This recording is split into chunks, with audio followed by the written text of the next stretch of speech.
Hey, Weightlifting Doc here. I want to talk to you today a little bit about using levered implements for functional fitness. And so what I've done is I've done some more calculations, some more fun physics stuff, talking about a comparison of a levered implement versus a weighted implement that's non-levered. And so what I want to do today, I took some measurements and did some calculations here, and I've got my little blue tape so I can get the appropriate grip according to my calculations. And so this is a 30-pound mace. It's 54 inches, and it is my longest levered implement that I have. And what I'm going to do is I'm going to take a grip, and that tape is at the 20 centimeter mark, 20 inch mark, and that's the calculation I used. I just grabbed what I thought was a comfortable grip for a press, right, a mace press, and that's where it landed. And so I put the mark there so that I can replicate that. And so when we press,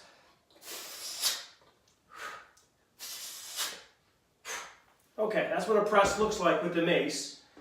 And again, with 30 pounds, if we took a dumbbell, right? If I took a dumbbell, you can even see the effort is a whole lot less with a 30-pound dumbbell. You can see the 30 there, okay? And the reason for it is because of the lever, okay? Now, when I did some calculations, as far as force is concerned, when I'm lifting a 30-pound dumbbell in a linear motion, it's 30 pounds, okay, which translates to 13.6 kilograms.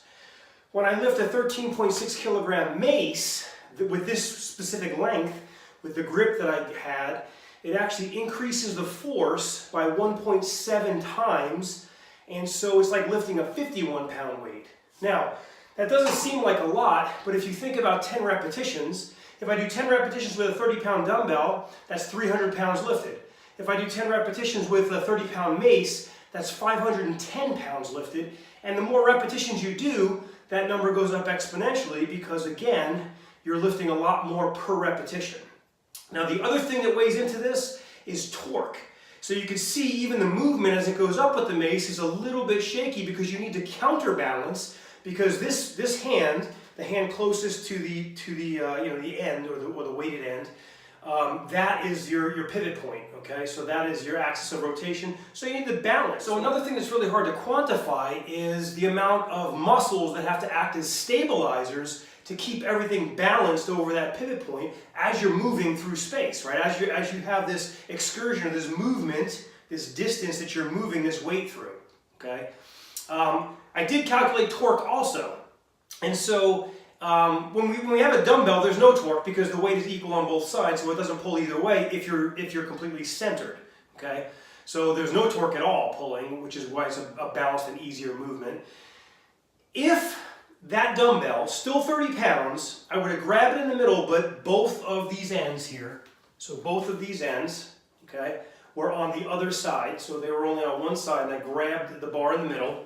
Okay, I measured it to be about 6 inches, okay, there'd be about a 6-inch radius, and so I compared that torque to the torque using the mace with the same measurements I just mentioned, and the torque for the mace, again, they're both the same weight, would be 5.7 times more.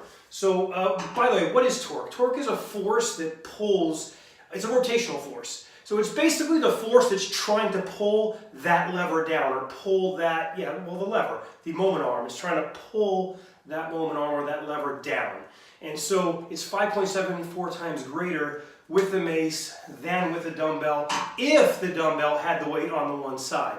Okay, so the further the distance, of course, that you go with, or the longer the implement, the more torque it's going to create, and the more you're going to have to work to stabilize. And again, even that as well, if we were to get even longer mace, then it would go up more than 1.7 times the force, so that 51 pounds would go up even higher. And so I have a 50-pound dumbbell here, just so you can see, even if I press the 15-pound dumbbell, now the 50 pounds, sorry, not 15.